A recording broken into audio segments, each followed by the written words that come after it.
ziar di rafetlu ànd bi ak ñun ci télévision Futurs Médias xibaar yi rek ci kanam ak rédaction bi li gën a fës ci wolof ak ci français buñ ci noppee waxtaanee élection yi fële ca Côte d'Ivoire ndax xam ngeen ni Alassane Ouattara moom la commission électorale indépendante daal di ne mooy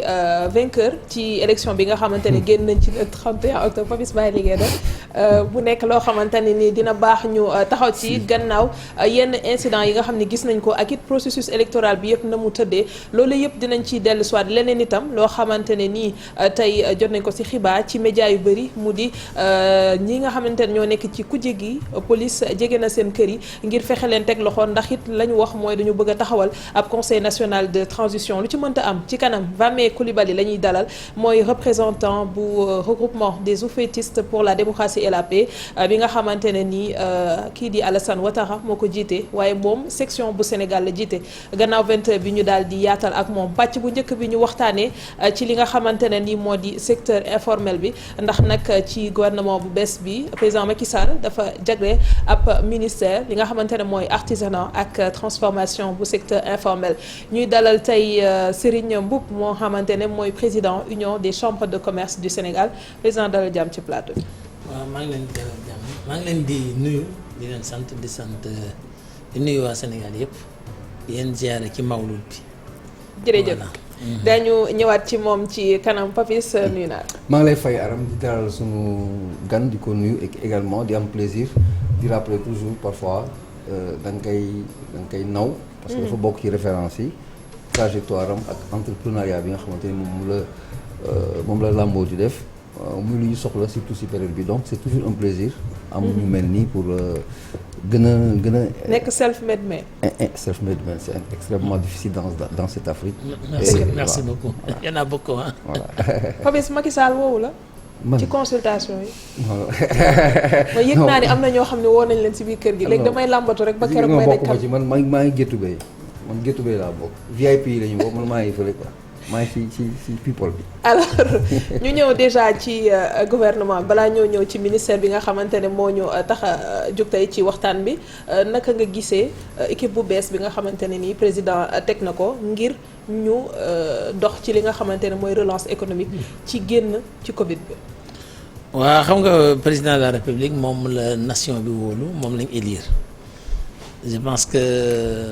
changement équipe am lu mu am sañ-sañ leen lu mu am souverain la ci ku ko neex parce que li ëpp importance ci développement wala ci mener politique bi ci moom la dépendre donc je pense que man awma souci ci gouvernement bi ñuy teg en place li ma am souci rek mooy président de la République am satisfaction ci ñoom te orienté leen parce que Sénégal développement am c'est vrai que ñi ngi wax développement am croissance 6% mais imaginez suñ nee dañuy def 6% il nous faut pendant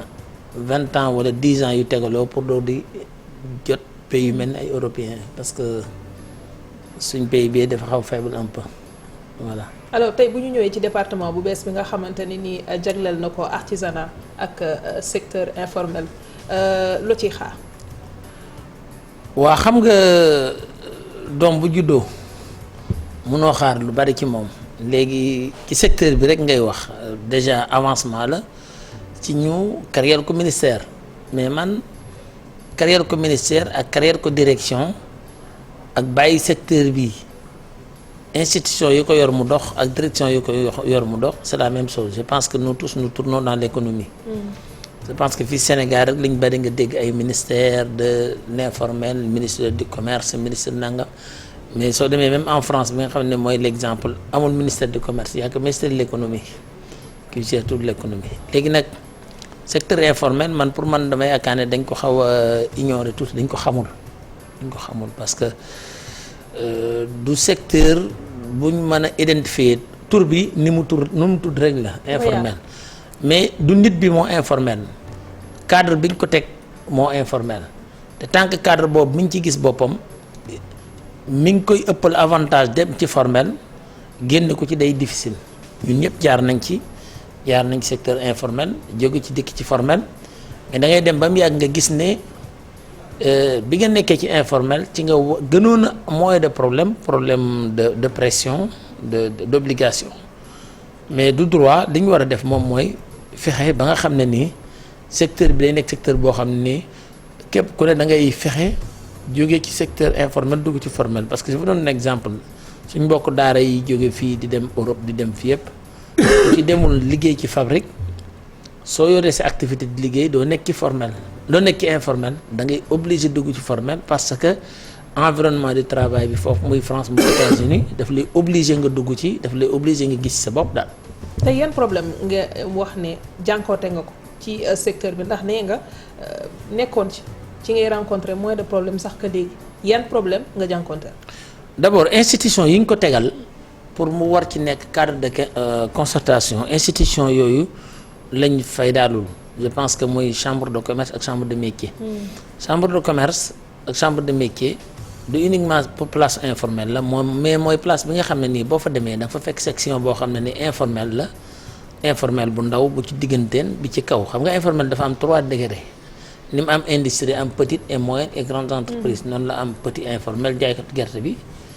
informel bi yor kantinam di jaay ak informel boo xam ni mi ngi dem Dubaï ak ñëw noonu la amee en même temps léegi nga dugg ci agriculture bi moom xëy na parce que man nga ni ñu ci bari informel lañ nga dugg ci pêche bi ñu ci bari informel lañ c'est-à-dire études yi ANSD wone Sénégal 97% des activités c'est informel donc loolu suñ fay daalee institution yooyu rek doyoon na jox ko ay engagement c'est vrai que wutal ko ministère bu dëgër boo xam ne dañuy travailler ensemble mooy xam nañ données yi xam nañ nan lañ war a def ñun am nañ ci programme yu leer wax nañ ko président de la République wax nañ ko parce que l'État en tant que tel l'État les impôts l'État ne peut pas changer l'informel se règle à l'intérieur de l'informel comme ni mu mel ci yéen rek comme journaliste yi je pense que bu ñu bëggee am qualité ci biir la war a jógee ci ñi ko séq ko ba war a def suñ bëggee ci football bi mu baax dañ koy dénk fédération bi jox ko ay moyens mais du ministère moo mën a toog régler football bi je pense que liggéey yëpp noonu la l'administration doit rester toujours toog gérer administration bi mais secteur yi nga xam ne dafa am problème mu organiser institution yi nga xam ne moom la ko créer ba ndax yooyu yëpp am na ay institution te bi fii institution yoo xam ne créer nañ ko soit mu nekk institution privée wala mu nekk public wala mu nekk parapublic loolu bu ñu ko defee rek mën nañ ci gaaw a génn daal. waaw en fait laaj bi moom mooy jëm ci c'est vrai que créé nañ cadre yi wax nga ko chambre des métiers chambre du commerce mais est-ce que du acteurs yi seen bopp ñoom ñoo war a yombal affaire bi pour seen bopp bu ñu génnee ci li nga xamante ni mooy coloration yi ñuy wax parce que dañuy jàpp ne dañuy très souvent dañuy politiser affaire yi day bëri xeex day bëri xëccoo yàggul dara ñu ngi suivre chambre de commerce présidence bi. ñuy wax ay vide juridique dañ ko war a remplacer mandat jeex na y a trop de problèmes yoo xamante ne c'est des problèmes qui ne sont pas liés peut-être à l'État mais yéen acteurs yi ñoom ñoo koy. non il faut ma leeral la ñaar xam nga boo créer sa association nga jël UNACOIS nga jël CNP nga jël kooku c'est des associations privées ñoom mën nga am wax sax ne boo amee xëccoo ci seen biir la mais quand tu prends lu mel ne chambre de commerce wala nga jël chambre de métier c'est des institutions publiques c'est-à-dire. cadre bi public la ñun mënuñ def dara mënuñ organiser élection mënuñ def dara lépp état bi moom moo ñuy jox orientation comme la fédération sénégalaise de football c'est du cadre ay privé. mais xëccoo bi ci biir la xëccoo bi danaa la ñëw avec l'état waxuma encadrement état bi mais yéen acteurs yi dafa am une guerre terrible quand même réelle qui est là. waaw loolu boo xoolee xëccoo bi foofu lay waxee quoi. xëccoo bi Dakar rek la je pense que tamit il faut que tamit ngeen xam Dakar rek moo am sa xëccoo Dakar xëccoo bi di ko indil mooy lenn. mooy Dakar dafa yor budget bu mag boo xam ne ni normalement du budget moom rek da koy prélever ci port bi te port bi li fi jaar lépp Sénégal gépp la jël. région bu ne amoo sa port. budget boobu nag au lieu que ñu jël ko investir ko pour boole ko ñëpp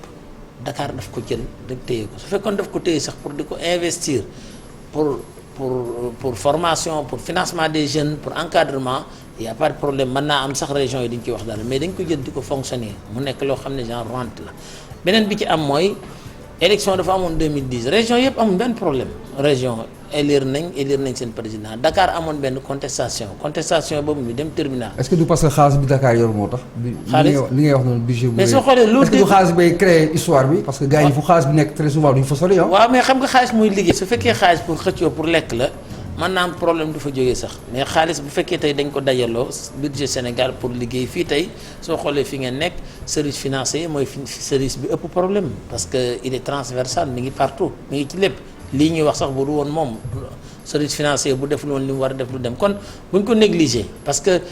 muy institution wala lu man doon c'est des ressources financières moo ëpp solo léegi ma agsi ci li ma la doon wax léegi bi ñu demee élection yi tribunal jël décision annuler benn kii parce que bul jaawale chambre de commerce 9 élections la parce que kenn ku ne da ngay élire say délégué léegi nag autorité administrative moom moo waroon bi ñu annulé élection mu reprendre élection yi mais reprendre ko bu ko reprendre nag vide juridique boobu nekk pendant 10 ans ñu tegaat ci élection yi kii yi jeex nu mu tuddati mandat yi jeex au lieu que ñu dem élection ñi nga xam ne nii bu ñu demee élection xam ne dañuy perte ñu proposer état bi ay réformes yoo xam ne en réalité c'est des réformes presque vides y a rien parce que dafa mel ne réformes yi ñun li ñuy wax rek moo nekk réforme yi mooy les fonds qu'on le partage mooy les fonds et deuxième fois assemblée générale bi ñu yaatal ko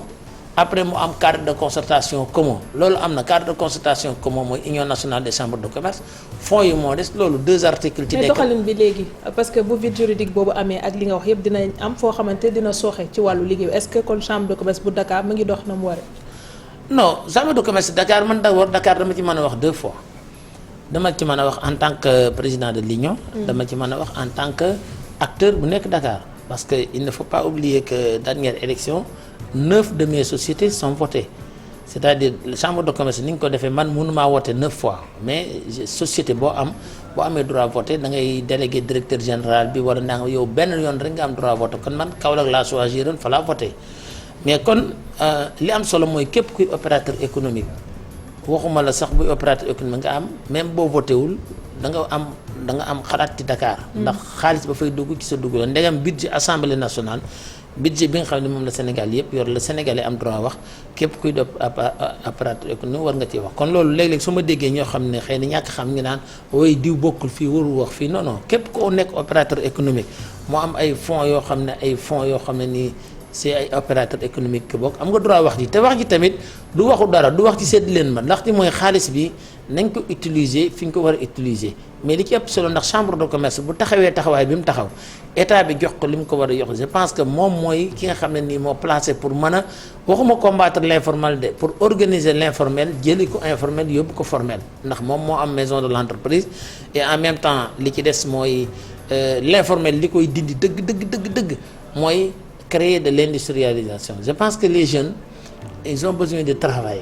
c'est pas de financement parce que vraiment je sais que gis nañ ko ci FNPJ ñu ngi koy gis suñ ko réaliser woon beaucoup de jeunes dañ leen di créer beaucoup plus de problèmes parce que xale boo amul benn expérience nga jël 10 millions jox ko xam ngeen li muy njëkk a def kenn ku ne xool ko sa bopp xool ko sa doom xool ko li gën mooy nit waxuma ñëpp am na ay start-up ñoo xam ne yàlla bind na formation bi moo jiitu. waaw formation bi ak tamit être éduqué parce que le travail c'est une façon de vous dire que venez à l'heure descendez à l'heure respectez votre chef faire ceci et cela c'est comme une façon d'éducation encore ñun loolu la ñu jàngal man tam papa bi ma jógee di jàng bi ma ñëwee njëkkawu ma jox ne ma kaay toog daf ma dugal ci magasin ma yenu ay carton pour xam ni ñuy ranger boutique ni ñuy defee nii kon tey man ba ma duggee ci benn magasin xool ni ranger magasin bi baaxul danaa mën a wax na baaxul je pense que yooyu lañ war a gën a orienter xale yi vers l'emploi boobu nag il faut encourager la production locale Sénégal mënu fi nekk Sénégal presque soo ko xoolee soo ko évalué il y a plus de 10 000 milliards qui sort officiellement de notre économie importée et suñ ñu dimbale woon tuuti rek du dimbale woon tuuti jël ay dispositions claires comme les Chinois ce qu'ils ont fait comme les Français donc les industries taxaw xale yi dem liggéey oui parce que xale yi ngay gis ñuy dugg ci gaal yi di dem defuñ business de bu ñu demee dañuy dem liggéey ci fabrique yi te bu ñu demee amuñ benn compétence mais dañ leen di former jàngal leen ñu liggéey ci fabrique yi après dañ ci am seen résultat dañ ci am waar. ñu ngi wax aram muy fàttali léegi ministère bi ñuy créé bi ñu toftal ci wàllu transformation ñi acteuru informel bi ñi li tax a jóg mbir moomu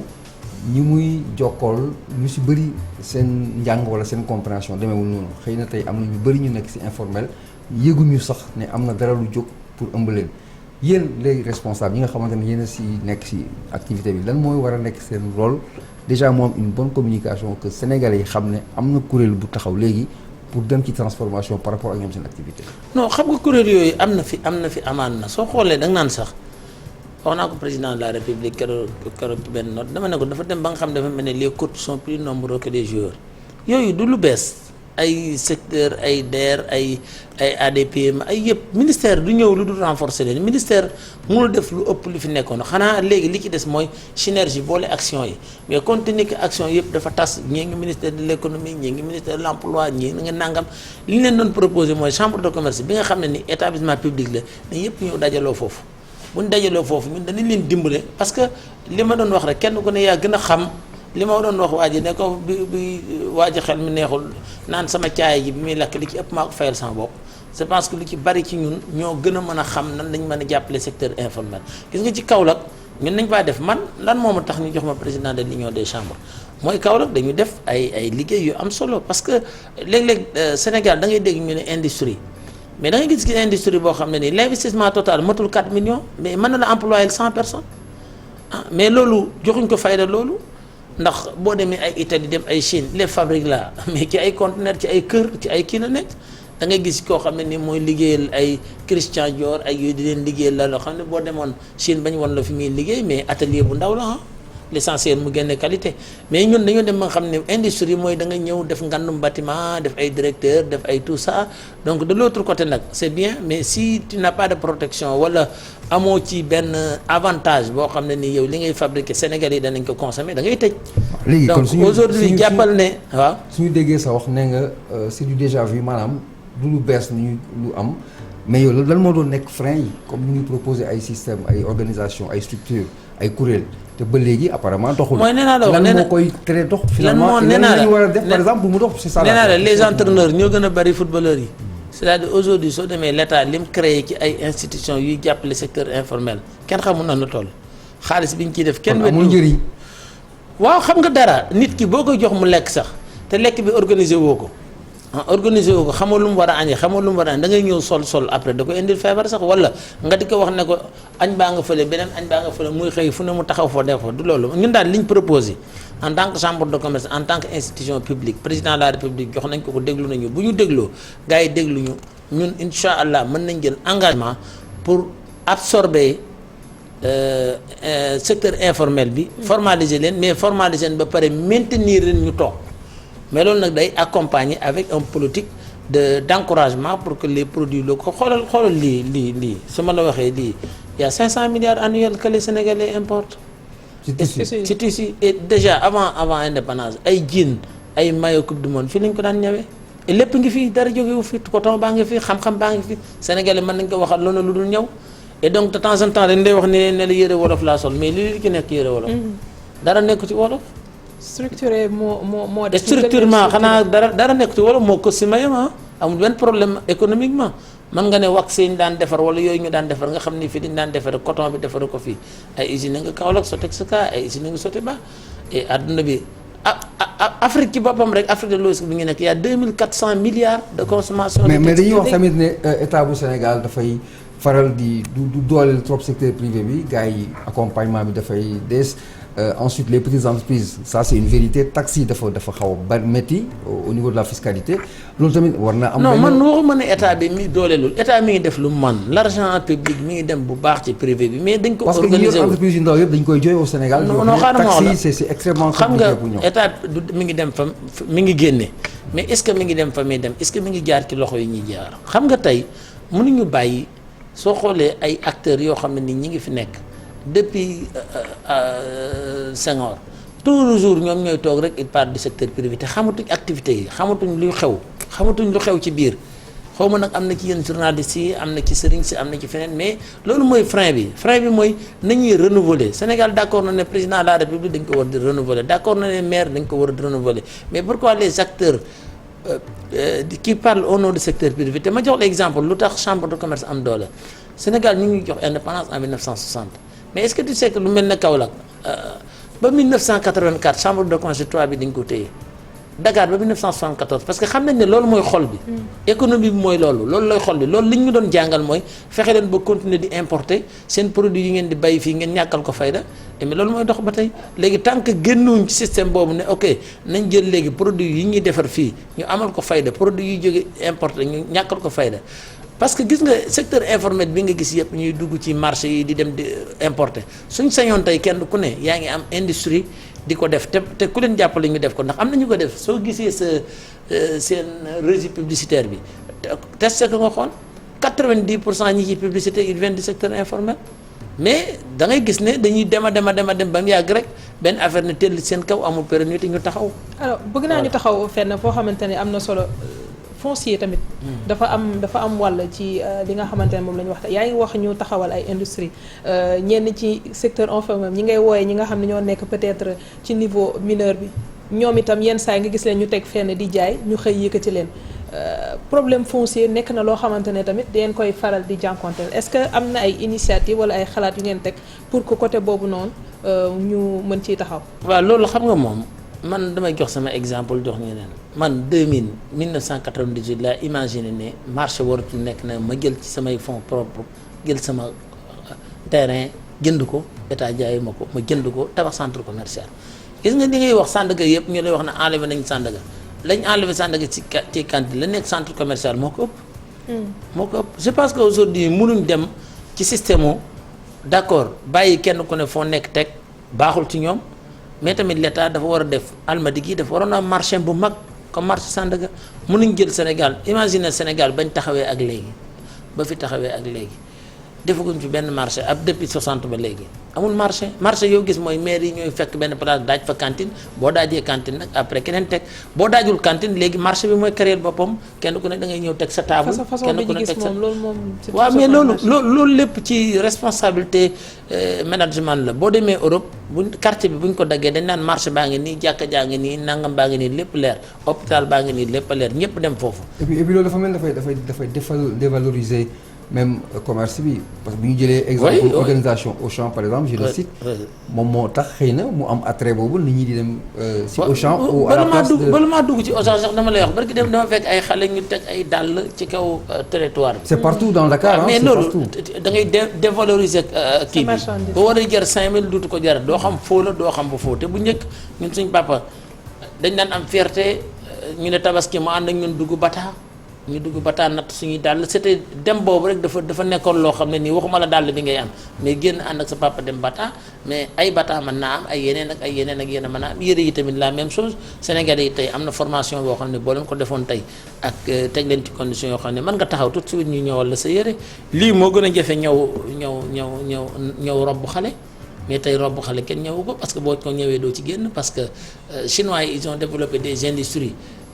très yoo xam ne dafa gaaw ba pare seen réew jàppale leen duñ fay benn taxe buñ dikkee di ko indi fii buñ dikkee tamit fexe ñoom tamit ba duñ fi fay taxe. est-ce que seen combat du taxe yooyu justement parce que man mais xam nga affaire boo tënee parce que taxe yi dafa am solo président c'est extrêmement important parce que bu fekkee doo mën a survivre à cause des taxes mais doo si non man sama logique du taxe gis nga nit man je me dis toujours ne combattons pour gagner plus de l'argent pour payer des taxes xam nga mënuñ wax ne duñ fay taxe mais aujourd'hui li metti moom mooy comme di Singapour yi di wax Singapour dañ ne la vache qui te donne de lait il faut l'entretenir c'est-à-dire aujourd'hui état bu ñu jàppale woon ba entreprise yi duuf bu rattee ñu am taxe amul problème affaire bi du affaire fay taxe wala taxe ndax ko amul dara doo fay taxe li ëpp solo mooy fexe ba entreprise yi di gagner xaalis bu ñu gagner xaalis état en taxe état est plus d'intérêt gis nga yaa ngi wax informel dañoo yeb commerçant yi rek mais ci seen secteur bi est-ce que xam informel ci bay ci ëpp informel bay ci ëpp nañu waxante dëgg. mais compétitivité bi tamit dafa nga gont waa ci naka compétitivité bi dafa am ci man si ñun nga gont waa ci naka non dama lay wax xam nga dama lay wax mën naa la wax mën naa bàyyi fële mën naa la tegal transport bi informel bay ci ëpp mën naa la wax ne les coiffeurs informel bay ci ëpp c'est-à-dire waxuma la sax yéen rek taxul ma wax dama ne la secteur bi non du am na dama ne la moo ci ëpp laa wax moo ci ëpp mais compétitivité dafa am solo yaa ngi wax sànq ñuy fexe di jël li fi nekk pour bàyyi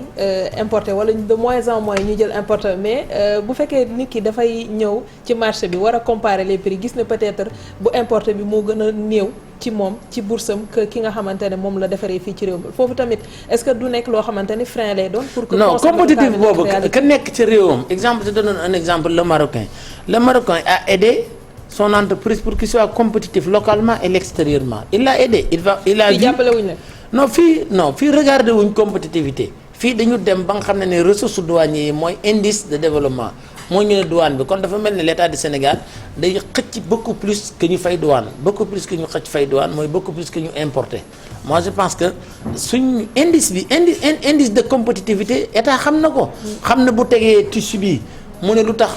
compétir le marché mondial bi defar marché mondial coton. parce que amul différence ay 2 3 4% la soo duggee tamit ci biir fabrication bi bariwul léegi nag li des moom mooy c'est vrai moom mooy taxe bi ngay wax li des tamit moom mooy main d'œuvre locale bi. bi nga xam ni moom ngay def mooy moom ngay wax parce que y a plein de choses yoo xam ne ci réew yow lañ may ne ko nga xool nan nga wan a régler sa compétitivité parce que looloo tax ñuy def ay ministre de l'économie et tout ça mu xool et loolu moom mooy tax tamit moom muy gañ a xaalis man pour man dama gañ ne entreprise boo gis. mën naa dellu si waat ci yéen tey boo laajoon tey waa TFM li ñuy fay état moo ëpp li ñoom revenu yi ñuy am soo xool que ne TVA bi ñuy fay impôt sur les salaires courant bi ñuy fay taxes yi tout ça moo ëpp fuuf ñoom liñ ci am seen bopp te ñoom ñoo investir léegi nag su état bi bëggee mbir mi dox. loolu la war a xool c'est-à-dire ay ministère de compétitivité d'accord je félicite bien le ministre du secteur informel mais man su ma xeexoon su ma sañoon duutu amati dañuy organiser informel ba nga xam ni ñoom danañ gis seen bopp ci formalité parce que ci wàllu par rapport ak Barça ah. dañ koy jox question bi. waaw après ñu mu tontal. voilà c'est pour dire yow da nga bokk si am na ay programmes yu ñu fi defal tekki fii maa ngi rappeler sànq sa trajectoire yow ni nga demee. ni nga ñëw ba yegg fii aujourd'hui tey ñi muy concerné yëpp pratiquement ñëpp c'est des gens du secteur informel également ñooy tenté loolu yow tey Serigne Mboup ni nga représenté ci industrie ci yow lan mooy nekk sa proposition aux jeunes pas à l'État du Sénégal mais xale yi jël Sénégal yi jël gaal tey di dem di dee ci géej gi yow Serigne Mboup lan nga leen war a mën a wax wala lan ngay proposer à l'État pour mu saafara. alors président maa la ko ñaan réponse bi nga dencal ma ko ba après journal faw ñu dem seetaan publicité bu ca defee ñu dellu soit ci yow.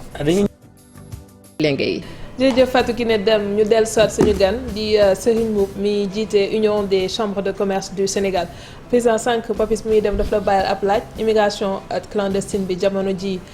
mi ngi taxarnaase ci réew mi ban proposition nga am bu bokkul ak li nga xamante ne état bi joxe na ko kii ndaw yooyu ñu mën a toog ci réew mi. waaw proposition bi ma am rek mooy bi état bi joxe te mooy ndaw ñi am liggéey.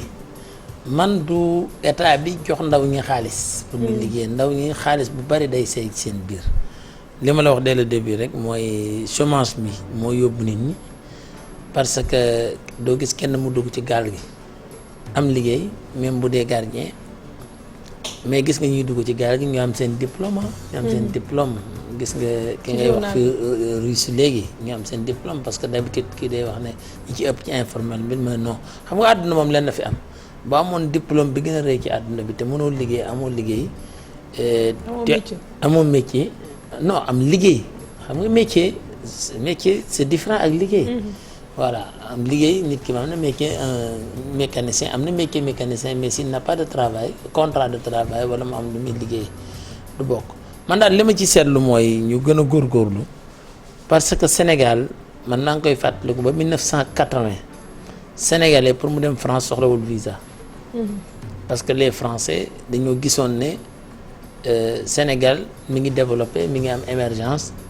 et ay nitam soxlawuñ génn xanaa à part jàngi soo demee année boobu ay 1980 malaisien ak coréen dañ daan wut visa pour dugg France léegi amatuñ visa maintenant je pense que ñu gën a góorgóorlu président de la République ak gouvernement bi mu teg. ñu attaquer le monde du travail. moi le monde du travail kenn mënu ko defar te defaru le monde de l'industrie rek moo mën a génne nit ñi ci liggéey. d'accord alors ñu taxaw ci lenn loo xam ne am na solo dañuy faral di wax 97 et quelques % ñoo tënk économie te secteur informel la mais données yi nga xamante ne mooy données réelles ci li ñu jot a def ci wàllu productivité ci wàllu industrie ci secteur bu nekk ci secteur informel bi est-ce que loolu mate na jamono ji ci wàllu statistique. waaw statistique bi baax na xam nga informel transit la parce que mën nga ne tey boo jëlee société bi jaay ciment mi ngi formel mais réseau de distribution bi yëpp informel la te su la nee moom maa ngi employé 700 personnes boo demee ci réseau de distribution mën nga fa fekk plus de 50 000 ou bien 100 000 personnes loolu tax ñu naan le secteur bi il est beaucoup plus informel mën naa am départ bi buy génn formel la mais buy tas day nekk informel léegi nag li gënoon moom mooy mu gën a nekk formel tas nekk formel mën a retourner daal mais daal je pense que. Merci. Voilà merci. jërëjëf Serigne Mboup il est le président de l'Union des chambres de commerce du Sénégal on revient juste après.